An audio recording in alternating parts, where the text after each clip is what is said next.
ప్రభునందు ప్రియులైన మీకందరికీ యేసుక్రీస్తు ప్రభువారి నామంలో శుభవందనాలు తెలియజేస్తూ ఉన్నాం.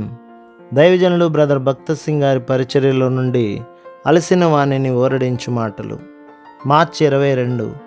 కాబట్టి మీరిక మీదట పరజనులను పరదేశులనై ఉండక పరిశుద్ధులతో ఏక పట్టణస్థులను దేవుని ఇంటివారునై ఉన్నారు. ఎఫెసీ పత్రిక 2వ అధ్యాయం 19వ వచనం. కొరింథీయులకు రాసిన మొదటి పత్రిక 15వ అధ్యాయం 6వ వచనం ప్రకారం యేసుక్రీస్తు ప్రభు పునరుత్థానుడైన తరువాత 6వసారి 500 మంది సహోదరులకు కనబడెను. ఆయన పునరుత్థానమును గూర్చిన వార్త వ్యాపించగానే వారు దాగుకుని అనేక స్థలముల నుండి వచ్చి ఒక చోట కూడుకొనుటకు ఆరంభించిరి. సంఖ్య 500కు మించెను. ఒక చోట చేరి వచ్చిన వారికి యేసుక్రీస్తు ప్రభు ప్రత్యక్షమయ్యను.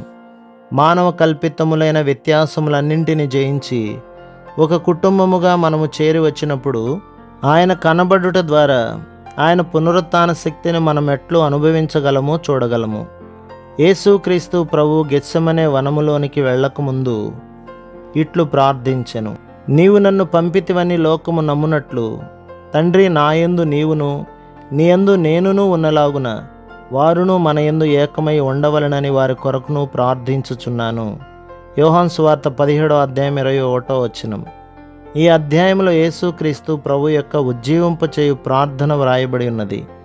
విశ్వాసులముగా మనము 4 గంటల ఏకత్వము కలిగి ఉండవలనని ఆయన ప్రార్థించెను. మొదటిదిగా ఒకరితోనొకరి సంబంధములో ఐక్యత, రెండవదిగా ప్రేమలో ఐక్యత, మూడవదిగా పరిపూర్ణతలో ఐక్యత, 4వదిగా మహిమలో ఐక్యత. జాతీయ, కుల, సాంఘిక భేదములు మరచిపోయి ఒక కుటుంబముగా మనము జీవించుకొలది మన ప్రభువుకు అతి సమీపముగా రాగలము. అదే సమయంలో ప్రభువుతో ఒకరితోనొకరము సమీపముగా వచ్చుట ద్వారా బలమైన విశ్వాసముతో ఆయన శక్తిని అన్వయించుకొనుటకు సహాయపడును. ఈ దినములలో చిన్న విషయములకే విశ్వాసులు వేరొగుటను మనము చూచుచున్నాము. ఇది గొప్ప ఆత్మీయ నష్టమును తీసుకుని వచ్చును. చాలా కాలము వారు ఆత్మీయముగా పసిబిడ్డలుగానే ఉందురు.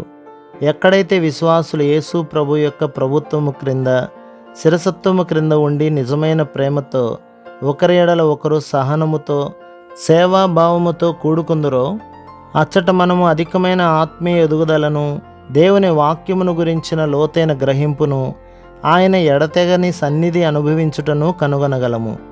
ఆరంభ కాలపు క్రైస్తవులు ఎక్కడైతే ఒక కుటుంబంగా కూడి వచ్చిరో అక్కడ ప్రభువు లోతైన విధానములో స్వేచ్ఛగా పనిచేయగలిగనని దేవుని వాక్యములో మనము చూచుచున్నాము. మనము ఎటువంటి పక్షపాతము లేకుండా అందరినీ ఆహ్వానించి సేవించు ఆధిక్యతను కలిగి ఉన్నాము. ప్రభు మిమ్మును, మీ కుటుంబమును, మీ సంఘమును దీవించి ఆశీర్వదించునుగాక. ఆమేన్.